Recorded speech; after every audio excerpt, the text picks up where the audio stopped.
Good evening once again.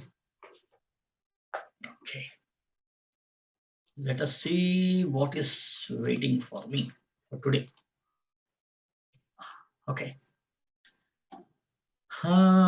work done, energy to find the stopping distance.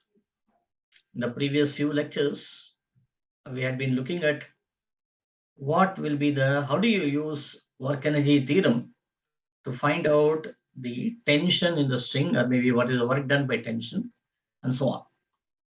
Okay, and now what we will do is let us start using friction. Friction, as you all know, it's a non-conservative force. Okay, and work energy theorem at this juncture, I would like to say work done by all the forces.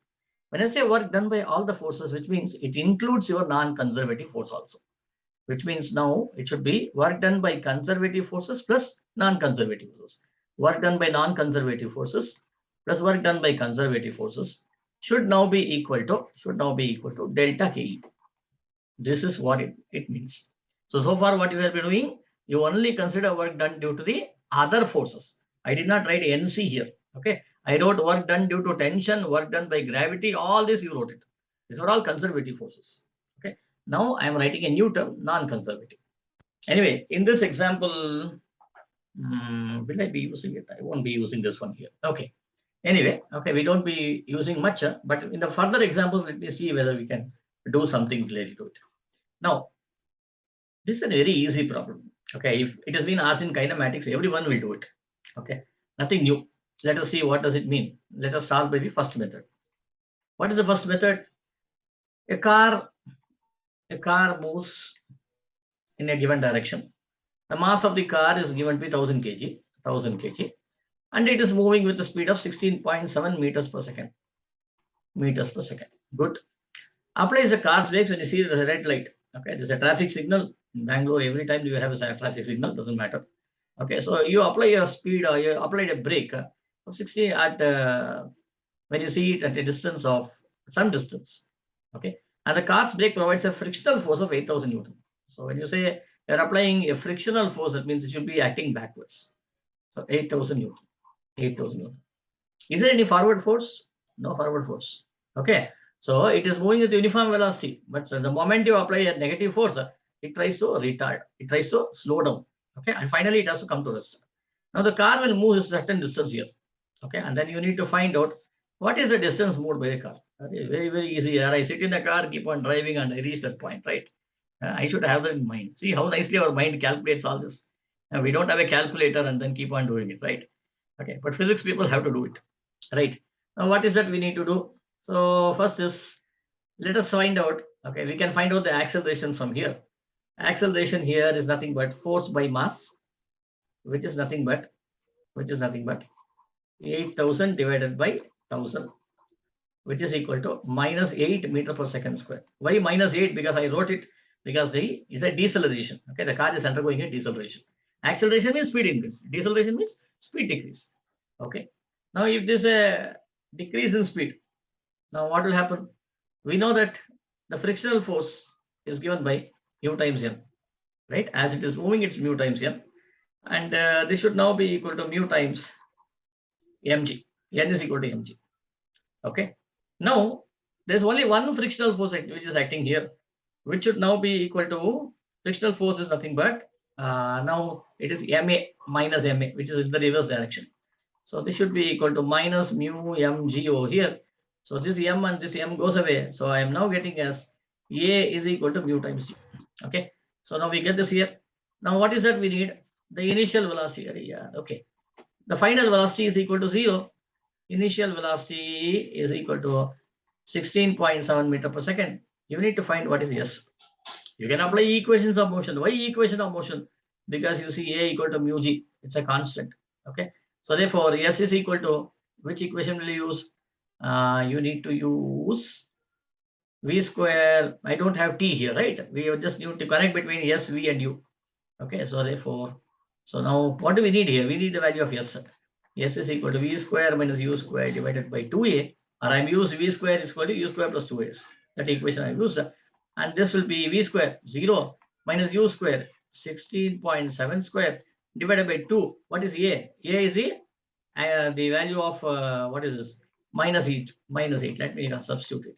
Minus 8 retardation value, which should now be equal to minus 16.7 square divided by minus 16. If I do this, what will be the answer? Minus 16.7 square divided by 2 into 8. 716, 8.715.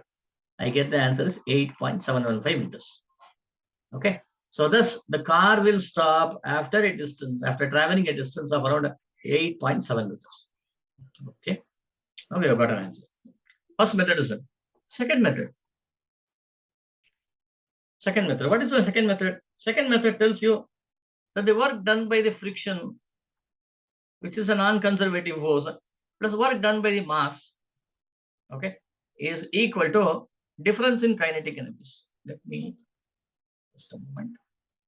Which is equal to difference in kinetic energy, which should be half mv square minus half mu square. Half mu square. Work done by the mass. Does the mass do any work? Mass does not do any work. Why doesn't it do any work? Because you see, if you lift the mass to a certain height, only then you see the work has been done. Or maybe you drop the mass from a certain height to the ground, work has been done. It's going in a horizontal way, same potential, no work done, right? So therefore, here it is 0. Thus, work done by the friction plus 0 should now be equal to half mv square. What is v? Final velocity, which is 0, right? Minus half mu square. Half mu square. Okay, let us do this one here, which should be minus half m into, what is m here? M was 1000 kg, right? 1000 kg, 1000 kg, yeah, 1000 kg multiplied by u square. What is u square? U, 16.7 square. 16.7 square. Let us find out what is the value of this 16.7 square divided by 2. Okay. Now what has been asked? Stopping distance. Here we got the stopping distance properly, but here we are finding out the work done, right? So we need to find the stopping distance. Now what is stopping distance formula? See, work done by the frictional force is nothing but F into delta x. We know this also. Okay. So therefore, this delta x is nothing but your S. Okay, I'll write it as S1. Yes here. So this S should now be equal to minus 1000 into 16.7 square divided by F. What is F? Frictional force 8000, right?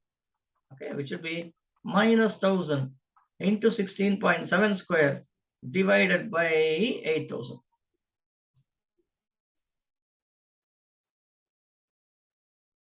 Making some mistake, I feel. Because you see, this goes away 16.7 square by 8 you are getting here. Here 16.7 square by 16 I'm getting here. That can't be the reason. What is the mistake? I made a mistake here. I missed this 2 here, right? See, 2 half into 1000 into 16.7 square. I just taken only this half I am missing. See here, this is 2f. This is 2f. Now you see, this goes away. So again, once again, we got from here also as minus 16.7 square by 2 into. What is this?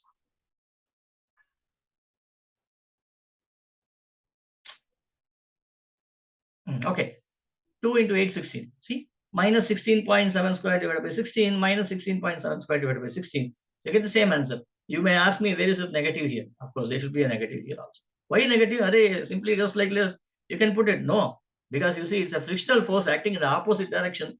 So therefore, there should be a negative here. So you get the same answer. Okay, and I don't have space to calculate. I don't want to go for a new slide. Let me stop here itself. Only thing is I'm showing you the same result, okay, by both the methods. Okay, so therefore now here also you get S is equal to minus 16.7 square by minus 16. And here also you got S equal to minus 16.7 square by minus 16. Have you got the answer? Definitely, right? So therefore, so this is the method, okay, how you can employ the frictional force, which is a non-conservative force. Okay, if you have learned about non-conservative force, it's well and good, you will understand this. If you have not learned also, you will just know the term as non-conservative force. Maybe in my next video, I will definitely let you know, I will give an introduction about what is non-conservative force and then continue. Okay, fine. Thank you friends for watching my video, and do like, share and subscribe to my channel for further updates.